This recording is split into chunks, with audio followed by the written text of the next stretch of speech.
son, to some fatherly advice. Sit up and take notice so you'll know how to live. I'm trying to give you some good counsel. Please don't let it go in one ear and out the other. Don't talk out of both sides of your mouth. Avoid careless banter and white lies and gossip. Try to keep your eyes straight ahead, ignoring all sideshow distractions. Watch your step, and the road will stretch out smooth before you. Hey, Dad, what was it like when you were a kid? When I was a boy, at my dad's knee, I think I was the pride and joy of my mom. But he'd sit me down and he would talk to me. He'd say, "Take heart. Do what I tell you so that you can live." Pay close attention, son, to what I'm telling you. Never forget what you learned at your mother's knee. What you learn from us will crown you with grace and will be a chain of honor around your neck. Son, never forget the things I have taught you. Store my commands in your heart. If you do this, you will live many years and your life will be satisfying.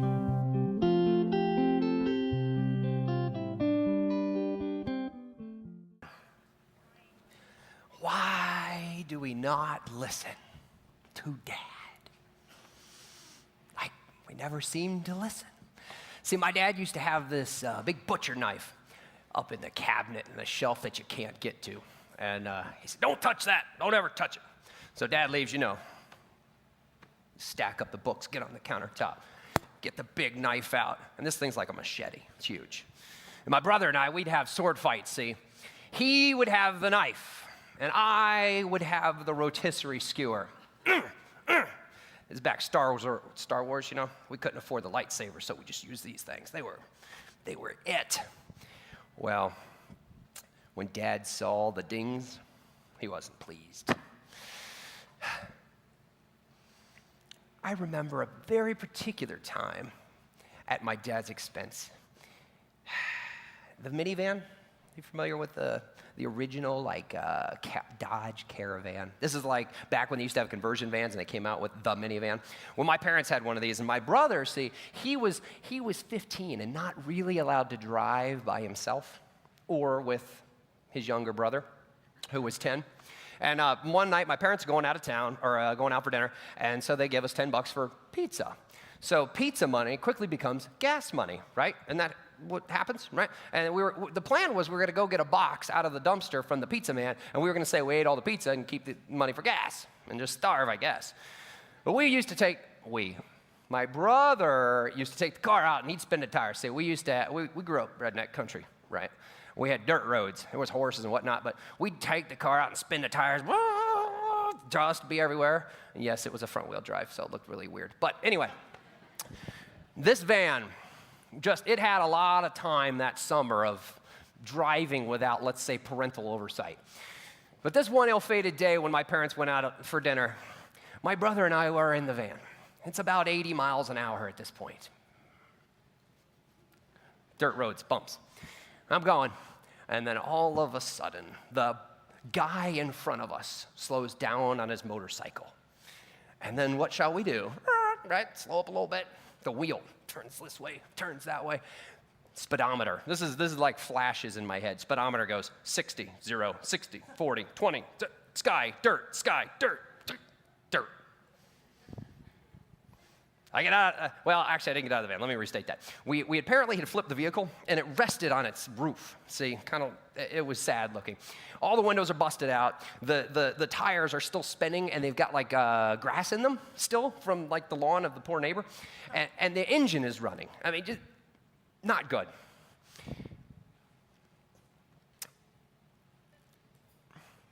I was still in the car upside down, held in by the seat belt.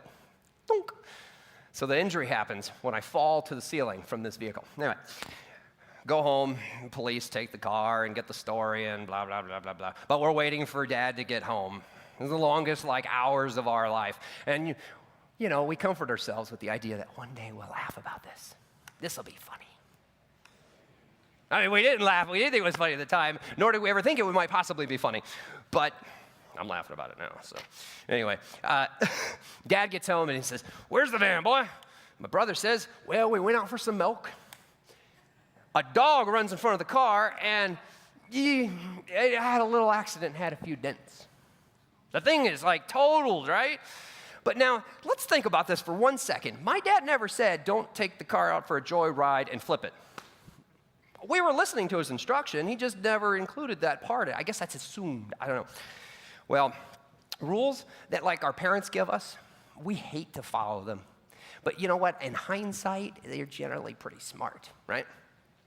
In Proverbs, it talks about discipline a lot, right? I don't know if you've been reading along with us, but it says, he who spares the rod hates his son, but he who loves him is careful to discipline him, right? Well, my dad traveled a lot. He was a traveling medical salesman, sold like whatever, ventilators and stuff like that. Anyway, my mother used to do the rod correction. Say, when they tell you to do something and you don't get it, they need to help you get it, right? So I remember one day, I thought it would be funny to laugh while she's doing it, to maybe egg her on a little bit, so that I could further learn my lesson.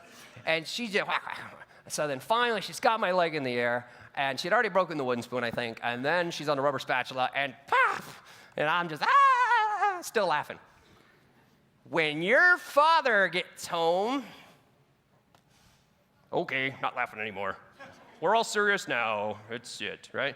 Don't like fathers usually bring the finality to the situation? Like, dad's sitting on the couch, mom's wrestling with the kids, and then all of a sudden, all right now, dad's getting involved. Now it's a big deal. Like, then the kids start paying attention. I don't know if that's the way it was in your house. That's the way it worked for us. Sometimes, though, parents take the rod passage a little too far. It's not really an excuse to like overdo a kid's discipline. I know some parents like really want the perfect kids, or maybe they just get annoyed by children, and so it's like they're smacking them around all the time, or it's like they're stifling them. I don't think the Bible or God wants us to do that either. So if you're out there and you're a smacker, don't do it. Bad smackers. Very serious about that, okay? It even talks about it in Colossians. Fathers, do not provoke your children. I think my dad actually did that once, but neither here nor there. Lest they become discouraged. We don't want to stifle our kids. You know, sometimes we felt stifled. We don't want to be stifled. Come on, grow. All right, here we go. It's not necessarily like this physical discipline that dad brings to like the table a lot of times. Sometimes it's like disappointment. When I was in junior high, I wrote this poetic note of a sexual nature. Sexual invitations, if you will. It was like locker room kind of stuff, but written very poetically. And I didn't sign it. I was being smart, I thought. And I sat in the back of the class, because that's where all the ADD kids sit, and fold the note. I send it forward, and they, pass. Gets to the front, and the girl sees it, that it was intended, so that part of the story is good. She opens it and reads it. She didn't giggle. She didn't like my poetry or something, I guess. She gives it to the teacher. He didn't like it either. It was poetry. I guess the class was American history, but anyway. Fast forward, and then I'm in the principal's office. And apparently in Palm Beach County, the only color furniture you can buy is brown or green in the school system. Sitting on that couch. Dad's contact information is there. 1-800-DAD. Hello, Mr. Adair. Your son wrote a note, and I think I should just read it to you.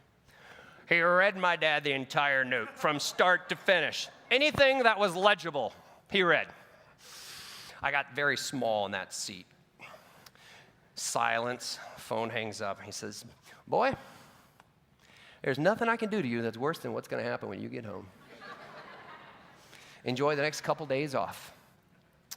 So then I get home. It's 3 o'clock. And I don't remember what was on TBS, but that's what you watched back then. 4 o'clock, 5 o'clock, mom gets home. 6 o'clock, 7 o'clock, dad gets home. Mom makes the first part of dinner, which usually includes salad and side dishes. And then dad comes home and starts the grill for the chicken. Lights the grill. Got to use the lighter thing, not this thing. And not a word said to me. I thought maybe like I got off scot-free or something. I'm not sure. Boy, come out here.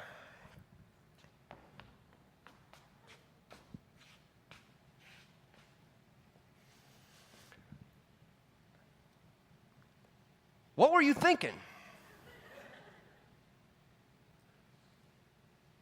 I have never been so disappointed. Go back in the house. I don't know. I don't even remember a spank, a grounding, anything that was more impactful than letting my dad down.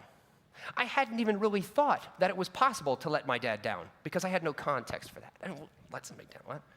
I had let my dad down. He wasn't impressed by the poetry. It wasn't cute. He was disappointed. Oof. That was like much tougher than like the belt. No, can I have the belt instead? Is that all right? Can I take the belt instead? No, don't be disappointed. Really. Now, I find myself becoming a dad. And now somehow either I get a chance to repeat some of the things that I saw my dad do or not, right? But like it or not, for those of you who are fathers, you see yourself repeating some of the same things your dad did, right? Yeah? Well, Ethan's got this best friend. He's not really a best friend, but he calls him best friend. He's played with him twice, so that makes him a best friend. Kids across the street, his mom is a single mom, and she's like always squawking back and forth with these kids. You know, they're trying. You know, she's trying to throw them in the car, and they're kicking. I don't want my kid to be around that. Like it or not, my beautiful boy Ethan is just not the influencer of the crowd. I'm just trying to prevent the girls from beating him up. You know, Aubrey's just got to stop biting the boy. You know what I mean? So, as we walk in the house, there's Ethan. He goes, "Hey, there's DJ, my best friend." Nope, get in the house, boy. While I'm daddy, he ain't your best friend. Now, see, when I was a kid, my father had best friends that I couldn't be a part of. Scott Beers, right? Tried to smoke weed with him. Didn't work out. It was too green. Apparently, you can't microwave that stuff. I didn't. You've tried. Somebody tried. All right. I never inhaled because I couldn't do it. All right. Let's see here. Proverbs 13. It says, "A wise son heeds a father's instruction, but a mocker, he doesn't listen to rebuke." See, most of the time, as we grow up, we don't understand the choices that our dads make. We can't put ourselves in their shoes. We don't understand that, man, they were so frustrated when they came home, and that's why they were so quick to, snap at us. We don't understand that, they were just trying to keep us from doing incredibly stupid things, like riding motorcycles. "Dad, why can't I ride a motorcycle?" "You'll die." I mean, he saw dead people all the time at hospitals. That's why he said, "Don't ride motorcycles." I've grown up to realize he's true. One thing my dad did teach me, he modeled for me, was this notion of taking a vacation with my mother. The kids, me and my brother, were left at home with a babysitter, Miss Dick. That was her name. Hated that woman. She was terrible. She drove a Datsun. You know those cars that backwards? Yes. Hated that woman. She'd have cigarette ashes all over the car, just all over. Anyway, hated that woman. But anyway, so mom and dad would always go on these vacations and leave us with this woman. He'd use his frequent flyer miles because he'd travel so much, he'd get all these free rides to like Hong Kong, Tokyo, Paris, Mexico, a lot of Mexico because it's cheap to go there, right? I didn't understand at the time why he would leave us with this woman and go have fun. He'd bring me cool toys, but I never understood it. Now, as I'm getting older, I'm going, you know what? Maybe old dad had something right. Maybe mommy and daddy have to get away from time to time. So now I've finally learned a lesson. I've started taking some vacations with Carly just after catering season. Which, by the way, if you need a caterer, okay. One of our, a lot of times we don't want to learn the lesson from our parents. I don't know if you've noticed this, but like we want to like go and like learn it on our own. Like it's not good enough that somebody else has already invented the wheel. We're going to reinvent that darn thing, and we're going to make it even rounder, like the docile vacuum or something. Like we're going to make it happen. So we go to college and we get all smart, right? We change all our politics. Maybe we go to college and we're going to unlearn everything that they taught us, this corporate system of greed or whatever, right? We spread our wings. It's a whole lot like that story in the Bible, prodigal son, right? When the son takes half of daddy's wealth, he says, "I'm leaving. I'm going to go out and have a good time. I'm going to Ybor City." Right? So he leaves his father's town or house in Ocala or wherever he was. He comes and he parties. And he's shaking it up, right? He's doing it with girls that don't even have names. You know the ones we're talking about. Birth certificates are blank, right? This is the kind of living that everybody wants to have. It's a lot like college. Kind of, living it up. Well, finally, comes to his senses. About the time he gets broke, right? Some sort of something about being broke helps us realize, oops, right? He says, at least I know that I can get a square meal at my dad's house. So I'm going to walk back. I don't know if he had boots or sandals or what, but it was a long walk. He goes back to the father's ranch. And the father, I'm guessing that the dad's pretty old because he had inheritance and all this stuff, and probably couldn't see real well. It's my guess. The Bible doesn't say it. But I'm thinking, it does say that while the son was far off, that the father saw him.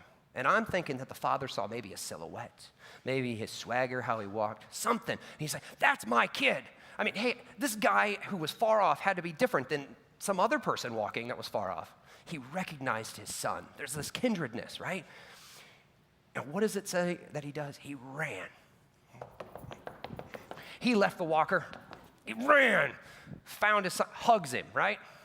We read that story in the Bible. It's dramatic. It's cool sounding. That's a dad. Yeah, welcomes the son back after he came back from the health clinic. You know what I mean? Welcomes him back, right? Some of you get that joke. All right. And today, we say to ourselves, well, our dads don't do that. They don't run across the Ponderosa to give us hugs anymore. We're not a hugging kind. We don't hug. Billy hugs, by the way. If you need hugs, go to Billy. Billy is a hugger. Okay? Here's the deal. Modern day examples of the prodigal son where the father is running to a kid happens all the time, and it just doesn't look like it does in the Bible. I rehab houses from time to time. One house rehab, that's a loose term. One house that I bought, I was going to mow the lawn, put a sign in the yard, and sell it. It's pretty simple, really. And it was going to take 2 months. I had to close on it because, complicated transaction, but I had to close, and then I was going to resell it. And the way it sat, it should have been fine. I was going to make a little bit of money. Nice. I was going to take a hard money loan for it. Hard money is what you need to buy investment property with. And my dad's like, there ain't no way you're going to pay no 10% interest in 5 points. You might as well pay me the 5 points. So my dad says he's going to front the money on this house. He runs to my rescue, if you will. I didn't ask. He ran, right? At least the son in the story was going back home, you know? Now, I told you this was supposed to be like a 2-month project, right? So 8 months later, my dad and I had rehabbed the entire house. I believe the windows. I believe all the plumbing. I believe most of the electric. So we're like Home Depot screaming at the top of our lungs, no, I need a palm tree.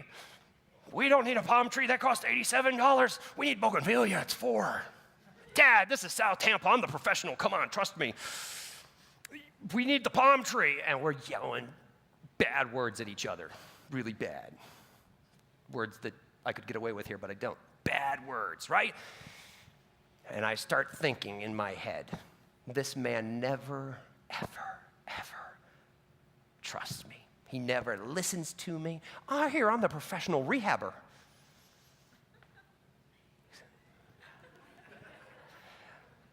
He never listens. He never let me go do t-ball. He never let me play soccer. I never asked. He never let me wrestle, which I did want to do, and they only let me be the wrestling dummy, which was much safer somehow.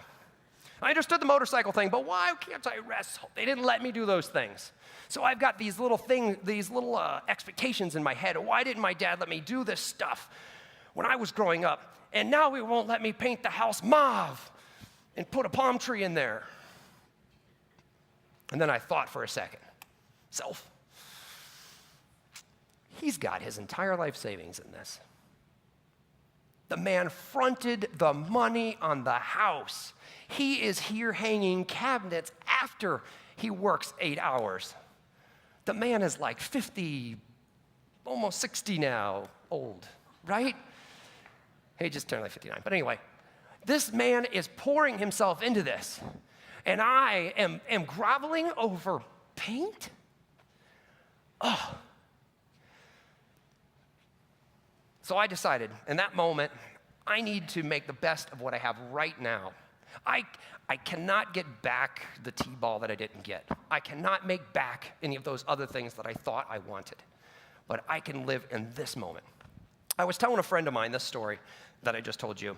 A buddy of mine is a detective, very good at his game. He is the man. He gets, well, I shouldn't say the man, that sounds bad, but anyway, he gets really, really high-profile cases. This guy interviews like child molesters. He questions the children after they've been attacked. He notifies parents of like drive-by shootings, like horrific things that nobody should ever have to see. This guy sees on a daily basis. We were meeting at this dive bar, and this isn't the kind of bar most people would go to. Okay, cheese balls instead of peanuts. At least we got peanuts in the lobby, right? They have cold PBR. All right, that's about it on the bar. But he starts telling me a story about his dad. He said, my dad and I didn't know much of him growing up. He left my mom and my two brothers and me for a stripper. And I didn't really talk much to him until I was 15. When I turned 15, we started having 12 packs of beer together, and that's kind of how we bonded, I guess, over 12 packs. And then all of a sudden, all the high school kids would come over and score free beer at my dad's trailer with me. And then one night, I brought my football video over. He didn't talk country, brought his football video over, it recaps the whole year, and he was kind of proud of this little VHS tape, and he wanted to show his biological father. He's 18. Puts in the VCR, pushes play. About halfway through, after all the introductions and throwing of the ball, the son is there, my friend. The father starts to sob, not like a little tear, but like, sobbing. My friend has never seen any emotion out of his father at all. We're not talking like hugs here. We're not talking hugs on the right appropriate days. We're talking no emotion, if ever present. And he's just sobbing, and the guy looks over, he's like, what's wrong? Like, I'm playing good. What are you talking about? And the guy says, I just wish I was there. I just wish I had been there. And the kid, my friend, he says to me, I had been wanting to ask him that question my whole life. Why weren't you there for me? Why? Why did you leave my mother? Why? I'm waiting for the answer, PBR. I'm waiting. What did he say? I couldn't ask the question. It was too hard. He tells me that the reason why he's as good at his job as he is that no question he's ever had to ask any of those people is harder than that one.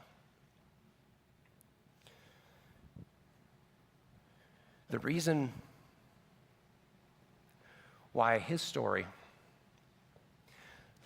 that piece of his story, where he says that is the hardest question, hit me so much is because I think it's true. We feel like we've got this thing inside of us that we've got to deal with, and we think we need an answer to it.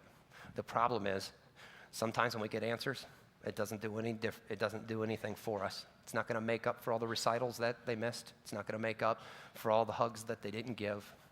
It's still just an answer. The question is, what can you build on from here?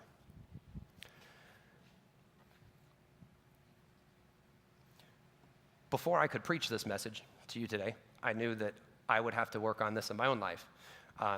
Thursday, I called my dad, and I said, Dad, I'm writing a message on Father's Day, so I said, I don't really call you and tell you I love you or that I'm proud of you enough. Because I knew I would stand in front of you is why I had to make the call. It forced me to do it, or else I would have come up with another reason why I wouldn't have made the call. Sometimes we need to force ourselves to step forward and not to relax in the history of our problems. After I told my dad, I love you, without taking a breath, I don't know if he was ready for it, but he just blurted right back, I love you too, and I'm proud of you, son. We exchange cards that have that written on them that you pay $3.95 for. But we don't say it. At least I can't think of times that I've said it. And I'm 33.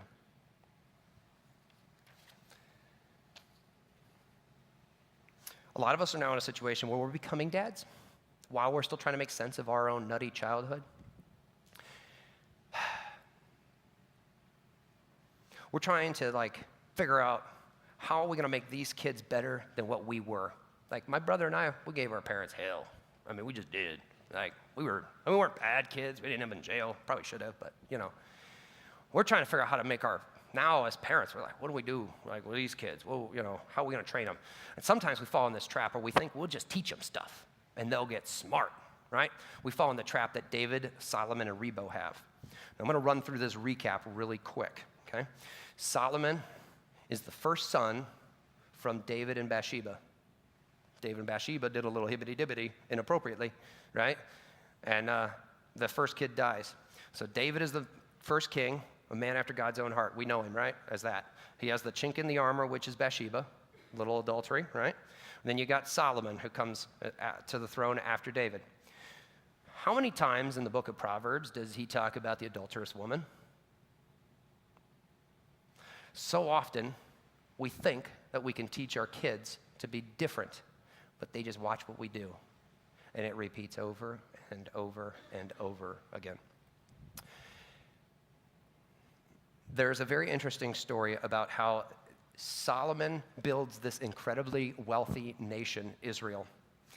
We celebrate his amazing wisdom, but he builds it on slave labor and taxes, right? This isn't political, just saying. Builds all of this stuff. He has a call by God to do amazing things. Just like a lot of us, when we are running a company or when we're doing big, important stuff, we've got to get it right. And then we pass this thing on to our kids, right? This is the kind of thing we're talking about. Rebo, Solomon's kid, gets the company, right, the country, and he uses the same exact method to keep the kingdom as that his dad did. His dad used slave labor and taxes. And then guess what? In verse 12 of 1 Kings, it says, 3 days later, Jeroboam and all the people of Israel returned to Rebo. Rebo is the guy we're talking about. And he said, come back to me in 3 days. The king answered the people harshly. He rejected the advice of the elders who had told him, listen, lighten the load. Don't have so many slave labor things going on here. He followed the advice of young men. And he said, my father made your yoke heavy. I will make it even heavier.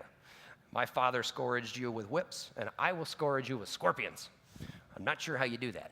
It sounds very, very painful, right? Like father, like son. We say we won't, but we do anyway. In the book of Proverbs, Solomon spent so much time trying to tell his kids, watch out for that woman, watch out for that money, and make sure you work hard, blah, blah, blah, right? Well, now, what does the kid do? Models the same behavior dad did. He did not learn the lessons that the dad was writing in the book. Ironically, the same very things that he was writing about in Proverbs were the very things that he wrestled with himself. This is what Solomon says about the person who will own his kingdom, ironically his son. This is what it says. Proverbs, Ecclesiastes. They're like two opposite books written by the same dude. I hated all things I had toiled for under the sun, because I must leave them to the one who comes after me. And who knows whether this man will be a wise man or a fool. Yet he'll have control over all the work into which I have poured my efforts and skill under the sun. This too is meaningless. For a man may do his work with wisdom, knowledge, and skill, and then he must leave all he owns to someone who has not worked for it. This too is meaningless and a great misfortune. What does a man get for all his toil and anxiety and striving for which he labors for under the sun? All of his days' work is pain and grief. Even at night, his mind does not rest.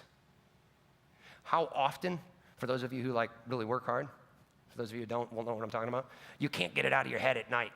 You're just still thinking about it. Whatever it is, some problem you got to solve. You're still thinking about it. Somebody made you mad, and you're working on it. And then, of course, you can't connect with your family because you're still working on this stuff.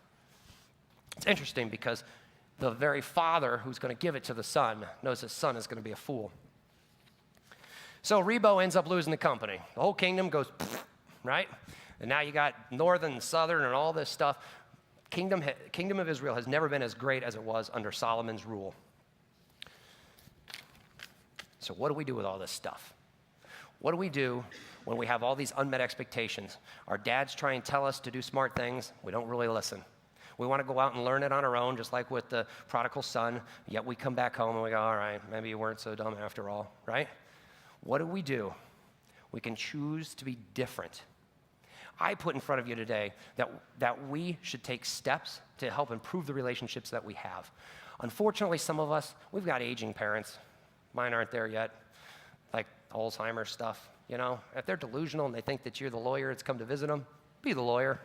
Anything, you know, what's it going to matter if you tell them you're their son? If they're that out of it, just enjoy the time you got with them. Some of us have already lost our parents, and the only thing that we have left is to celebrate those good moments, you know? A lot of times, the stuff creeps in of what they didn't do before they left us. It's not going to do anybody any good. Remember what they did do for you, and sometimes you got to search for that. For those of us who still have dads that are around and we can make moments still with them, remember the 30-day sex challenge? Really creepy sounding in this conversation, but there's emotional needs, right? Everybody's got them. Your kids have them, dads have them, moms have them. Find out what makes dad click. If your dad loves to go fishing with dad. You don't have to worry about having that unanswerable question answered. It doesn't have to be that awkward thing, okay? Get to that moment where you just spend the time together. Take the next step and go forward. If you have kids, Barney, it's the devil. Hate that stupid thing. Carly's mom comes to the house and she plays with the kids. And I'm watching her, having a good old time down there, putting puzzles together, watching Barney, right? I should be down there with them. That's what I'm thinking to myself. Carly's mom showing me more about how to be a dad than I'm doing. Kind of want to kick her. Let me do that. I'll put that puzzle together. Yeah, I should be sitting down with the kids and watching Barney. Maybe ask a question or two. Who's that one? Can't we shoot that one over there? You know? Some of you, wait till you have to sit with Barney just twice. That's all it takes.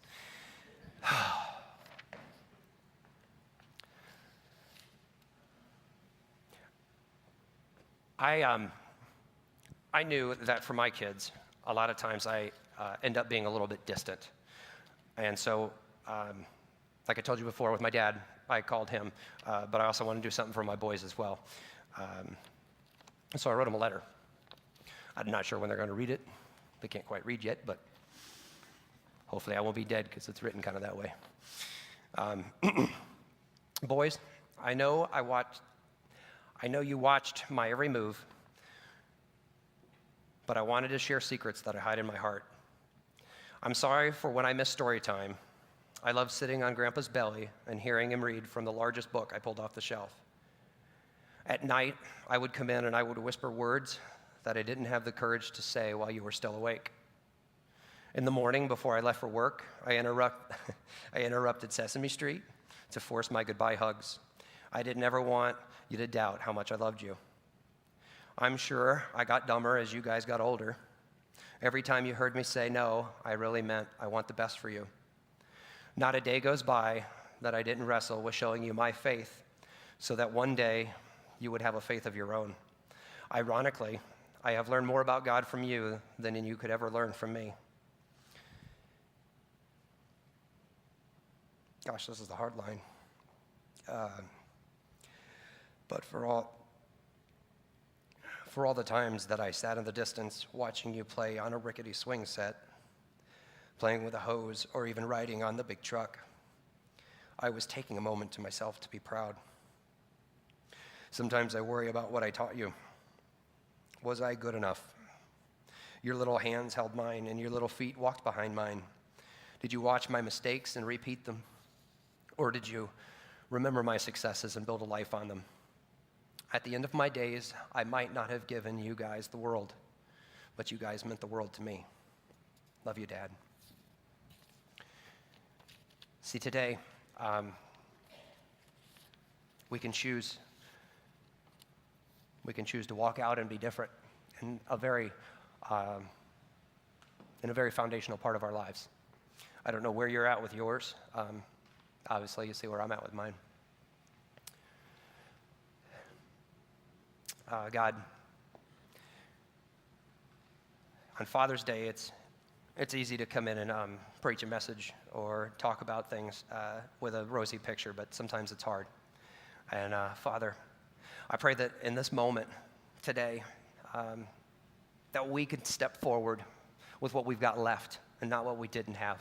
That, God, we would celebrate the things that we do have with our parents, and that we would do that one impossible thing, which might be picking up the phone and just saying, hey, happy Father's Day. How are you? I know it's been a while. God, that we can be different and that the choice is on us, that we can step forward.